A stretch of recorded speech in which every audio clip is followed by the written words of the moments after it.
അപ്പോൾ ഇന്നും നമ്മൾ ശബരിമലയിൽ നിന്നാണ് തുടങ്ങുന്നത്. പുത്തൻ പുലരി മേടമാസ പൂജകൾ പൂർത്തിയാക്കി ശബരിമല നട ഇന്നടയ്ക്കും. തിരുവുത്സവം, വിഷു, മേട പൂജകൾക്കായുള്ള 18 ദിവസത്തെ ദർശന കാലയളവിനാണ് ഇന്ന് സമാപനമാവുക. സന്നിധാനത്ത് നിർമ്മിക്കുന്ന പുതിയ ഭസ്മക്കുളത്തിൻ്റെ നിർമ്മാണോദ്ഘാടനം രാവിലെ നടക്കും. വിവരങ്ങളുമായി മിഥുൻ മുരളി ഒപ്പം ചേരുന്നു. മിഥുൻ, കഴിഞ്ഞ ദിവസങ്ങളിൽ നല്ല തിരക്കായിരുന്നു, ഇന്നെങ്ങനെ?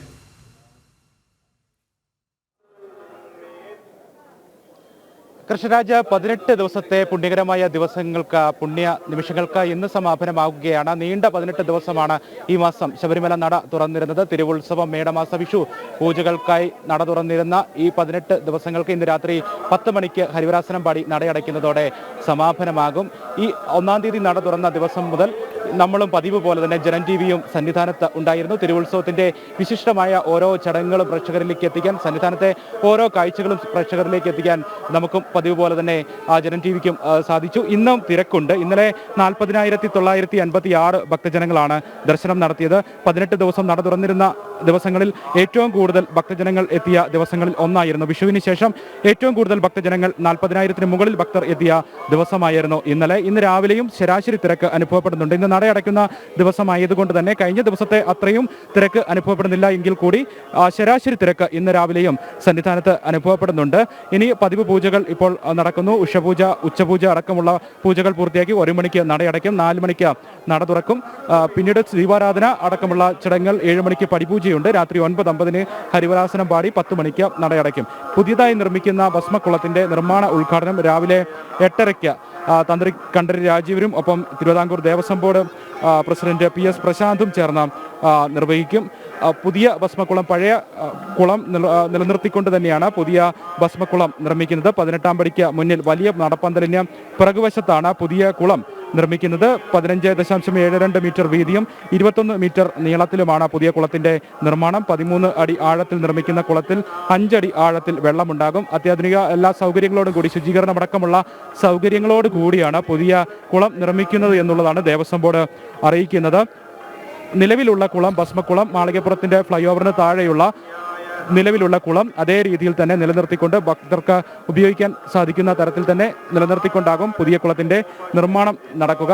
എന്തായാലും ഭക്തി സ്വാതന്ത്ര്യമായിട്ടുള്ള ദിവസങ്ങൾക്ക് സമാപനമാകുമ്പോൾ ഇന്ന് അവധിയൊക്കെ ആയതുകൊണ്ട് മലയാളികളും കൂടുതലായി എത്തുന്ന ഒരു ദിവസമായി മാറുകയാണ്. 10-ാം തീയതി വരെ തിരക്ക് ഇല്ലായിരുന്നു. 10-ാം തീയതി വരെയുള്ള കാഴ്ചകളിൽ നിന്നും എത്രയോ സന്തോഷത്തോടെയാണ് ഭക്തജനങ്ങൾ, നിർവൃത്തിയോടെയാണ് ദർശനം നടത്തി മടങ്ങുന്നത് എന്നുള്ള കാഴ്ചകളെല്ലാം നമ്മൾ കണ്ടതാണ്. 10-ാം തീയതിക്ക് ശേഷം തിരക്ക് വർദ്ധിക്കുന്നു. അത് വിഷുവിന് തലേദിവസം മുതൽ വലിയ തിരക്കിലേക്ക്, മണ്ഡല മകരവിളക്ക് തീർത്ഥാടന കാലത്ത് വലിയ ഭക്തജന പ്രവാഹം ഉണ്ടാകുന്ന ദിവസങ്ങളെ ഓർമ്മിപ്പിക്കും വിധത്തിലേക്ക് സന്നിധാനത്തെ കാഴ്ചകൾ മാറുന്നു.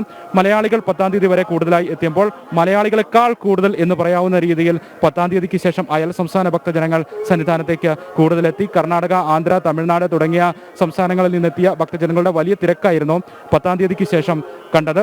അതിനുശേഷം വിഷുവിന് ശേഷമുള്ള ദിവസങ്ങളിൽ, വിഷുവിനോടനുബന്ധിച്ച ദിവസങ്ങളിൽ കഴിഞ്ഞ 4 ദിവസമായി മലയാളികളും കൂടുതലായി എത്തുന്നു. അവധി ദിവസമൊക്കെ ആയതുകൊണ്ട് കുട്ടികളെയും, കുഞ്ഞയ്യപ്പന്മാരെയും, കുഞ്ഞു മാളികപ്പുറങ്ങളെയും ഒക്കെ ആയിട്ട് ധാരാളം ഭക്തജനങ്ങൾ എത്തുകയും മലയാളികൾ എത്തുകയും ചെയ്തു. കഴിഞ്ഞ ഒരു 3 ദിവസമായി മലയാളികളുടെ എണ്ണവും ഒപ്പം അയൽ സംസ്ഥാന ഭക്തജനങ്ങളുടെ എണ്ണവും തുല്യമായി ഉണ്ട്. 3 ലക്ഷത്തിന് മുകളിൽ ഭക്തജനങ്ങൾ ഈ 18 ദിവസങ്ങളിലായി ദർശനം നടത്തിയിട്ടുണ്ട്. ഏകദേശ കണക്ക് പ്രകാരം 3,30,000-ന് മുകളിൽ ഭക്തജനങ്ങളാണ് ഇന്നലെ വരെ ദർശനം നടത്തിയത്.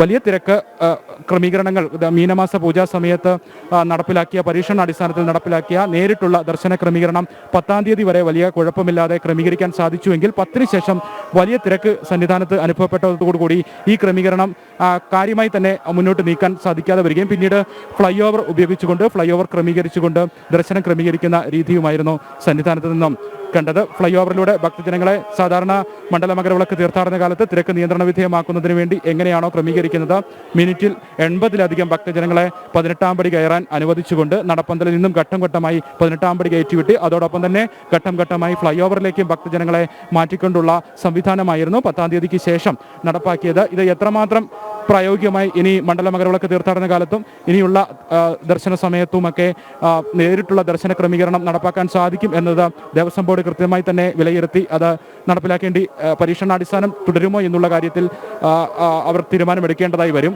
തിരക്ക് കൂടുതലാകുന്ന സാഹചര്യത്തിൽ ഫ്ലൈ ഓവർ ഉപയോഗിക്കാതെ നിർവാഹമില്ല എന്നുള്ള കാഴ്ചയാണ് സന്നിധാനത്ത് നിന്ന് നിലവിൽ കാണാൻ കഴിയുന്നത്. ചില സെലിബ്രിറ്റി മുഖങ്ങളൊക്കെ ഇന്നലെ സന്നിധാനത്ത് ഭഗവാനെ കാണുന്നതിന് വേണ്ടി എത്തിയിരുന്നു. പ്രശസ്ത തെന്നിന്ത്യൻ താരങ്ങളായ കാർത്തിയും ഒപ്പം രവി മോഹനും ഇന്നലെ ദർശനത്തിനെത്തി. ഹരിവരാസനം സമയത്താണ് ഇരുവരും ഇരുമുടിക്കുട്ടിയോടുകൂടി 18-ാം പടി കയറി അവരുടെ രണ്ടുപേരുടെയും പ്രതികരണങ്ങൾ മിഥുൻ എടുത്തിരുന്നു, അത് നമ്മൾ കാണിക്കുന്നുമുണ്ട്. ഈ ദിവസങ്ങളിൽ ശബരിമല സന്നിധാനം എന്താണെന്ന് അനുഭവം മിഥുൻ മുരളിക്കുണ്ട്. അതായത് ഒരു മിനി തീർത്ഥാടന കാലം എന്ന് വേണമെങ്കിൽ നമുക്ക് പറയാം. വിഷു വന്നു, മേടപൂജകൾ ഒക്കെയും കണ്ടതാണ്. മിഥുന് കൃത്യമായൊരു ദിനചര്യ സന്നിധാനവുമായി ഇതിനകം ഉണ്ടായിക്കഴിഞ്ഞിട്ടുണ്ടാകും. അതിൻ്റെ ആകെത്തുക ഒന്ന് പറയാമോ?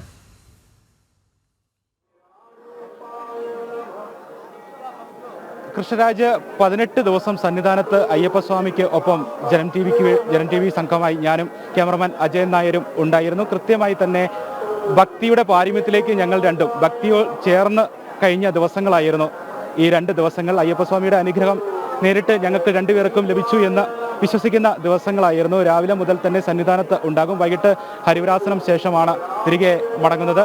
രാവിലെ നട തുറക്കുമ്പോൾ രാവിലെ ലൈവിന് വേണ്ടി എത്തും, പ്രാർത്ഥനയുണ്ടാകും, അയ്യപ്പസ്വാമിയെ കാണും. പിന്നീട് വൈകിട്ടും സമാനമായ രീതിയിൽ ആദ്യ ദിവസങ്ങളിൽ തിരക്ക് കുറവായതുകൊണ്ട് തന്നെ ഞങ്ങൾക്കും ദർശനം സുഗമമായി തന്നെ ലഭിച്ചു. പിന്നീട് തിരക്ക് വരുന്ന ദിവസങ്ങളിലാണ് ഞങ്ങൾക്ക് ദർശനം ലഭിക്കാതിരുന്ന ദർശനം കിട്ടാതിരുന്ന ദിവസങ്ങൾ എന്ന് പറയുന്നത് ഈ 10-ാം തീയതിക്ക് ശേഷമുള്ള ദിവസങ്ങളായിരുന്നു. ആദ്യ ദിവസങ്ങളിലൊന്നും നമ്മൾ കണ്ട കാഴ്ചകളിലൊന്നും ഒട്ടും തിരക്കില്ലാതിരുന്നതുകൊണ്ട് തന്നെ സന്തോഷകരമായ ദിവസങ്ങളായിരുന്നു. ഏറ്റവും പുണ്യകരമായിട്ടുള്ള ദിവസങ്ങളായിരുന്നു. ഒപ്പം തന്നെ വിശിഷ്ടമായിട്ടുള്ള ആ ചടങ്ങുകൾക്ക്, അത് വിളക്കിനെഴുന്നള്ളിപ്പായാലും ഉത്സവബലി ആയാലും പള്ളിവേട്ട എഴുന്നള്ളത്തായാലും ആറാട്ടായാലും അങ്ങനെ ഏറ്റവും വിശിഷ്ടമായിട്ടുള്ള അയ്യപ്പസ്വാമിയുടെ ചടങ്ങുകൾ ദർശിക്കുക എന്ന് പറയുന്നത് വലിയ ഭാഗ്യം തരുന്ന, സൗഭാഗ്യം തരുന്ന നിമിഷങ്ങളായിരുന്നു.